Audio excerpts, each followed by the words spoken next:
किसी ने बड़े कमाल की बात कही है। क्या सच में जो होता है वो अच्छे के लिए होता है। एक बार की बात है, यमराज अपने यमदूत को धरती पर एक औरत को लेने के लिए भेजते हैं। जब वे धरती पर उस औरत के पास पहुंचते हैं तो वो देखते हैं कि उस मर्द शरीर के पास दो बच्चियां होती हैं। एक बच्ची अपनी माँ के साथ खेल रही थी और एक बच्ची रोते रोते सो गई थी। यह देखकर यमदूत को अच्छा नहीं लगा और वह उस मर्द शरीर की आत्मा को लिए बिना ही यमलोक चले गए। वहां जाकर वह यमराज को बोले कि हे प्रभु, क्या हम उस मर्द शरीर में थोड़े समय के लिए जान नहीं डाल सकते, क्योंकि उसकी बेटियां बहुत ही छोटी छोटी सी हैं। पिता न होने के कारण वह अनाथ हो जाएंगी। यमराज जी बोले कि तुमने उस मर्द शरीर को न लाकर अच्छा नहीं किया। यह करके तुम परमात्मा के काम में विघ्न डाल रहे हो। इसके लिए तुम्हें सजा दी जाएगी। यमराज ने कहा कि तुम धरती पर चले जाओ और तब तक वापस नहीं आना जब तक तुम अपनी मूर्खता पर हंसी न उड़ाओ। यमदूत धरती पर चले जाते हैं। यमराज द्वारा सर्दी के कपड़े न दिए जाने पर यमदूत ठंड के मारे ठिठुर रहा था। उसी समय वहां से एक व्यक्ति जा रहा था। उसे यमदूत को ऐसी हालत में देखकर बहुत दया आ जाती है।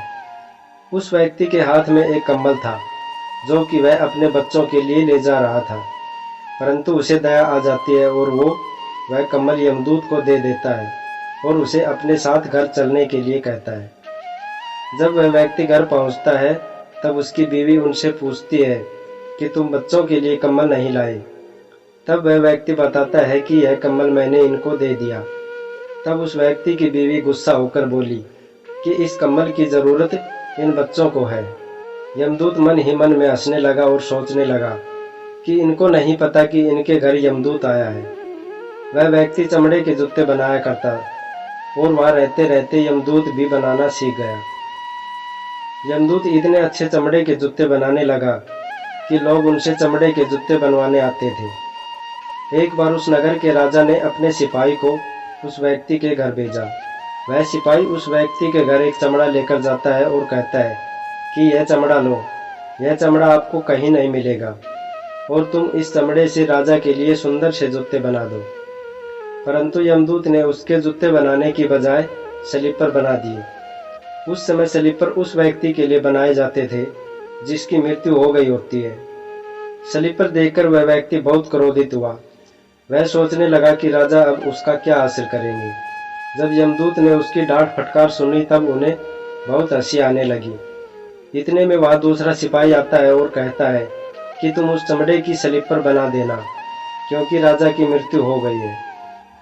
तब वह व्यक्ति यमदूत से माफी मांगने लगा। तब यमदूत बोले कि मैं तो अपने कर्मों द्वारा की गई सजा को भुगत रहा हूँ। काफी समय बाद उस व्यक्ति की दुकान पर एक लड़की आई अपनी दो बेटियों के साथ। वह लड़कियां अपनी शादी के लिए जूते बनवाने आई थी। उन लड़कियों को देखते ही यमदूत को याद आता है कि यह वही लड़कियां हैं जो उस मर्द महिला के पास रो रही थी। तब यमदूत उस महिला से पूछते हैं कि यह बच्चियां कौन है। तब वह बताती है कि यह लड़कियां अनाथ है। इनके पैदा होते ही 2 साल बाद इनकी माँ इनको छोड़कर चली गई थी। मेरे पास भी संतान नहीं थी, इसलिए मैंने इन्हें गोद ले लिया और मेरे पास बहुत संपत्ति है जो आगे जाकर यही दोनों मेरी संपत्ति की मालकिन बनेंगी। तब यमदूत को खुद पर हंसी आई। उसे अपनी मूर्खता का एहसास हुआ। तब वह 3 बार हंसा। फिर वह व्यक्ति यमदूत से कहता है कि अब आप 3 बार हंस चुके हो, अब आप मुझे अपनी हंसी का कारण बताएं।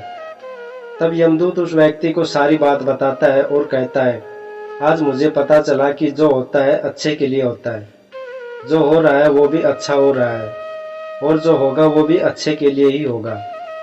तो दोस्तों, एक बात जरूर याद रखिए कि परमात्मा हमें हमारे कर्मों का ही फल देते हैं। परमात्मा जो भी करता है अच्छे के लिए ही करता है। अंत में यही सत्य है कि जो होता है अच्छे के लिए ही होता है। तो दोस्तों, वीडियो अच्छी लगी तो वीडियो को लाइक शेयर जरूर करें और चैनल को भी सब्सक्राइब करें।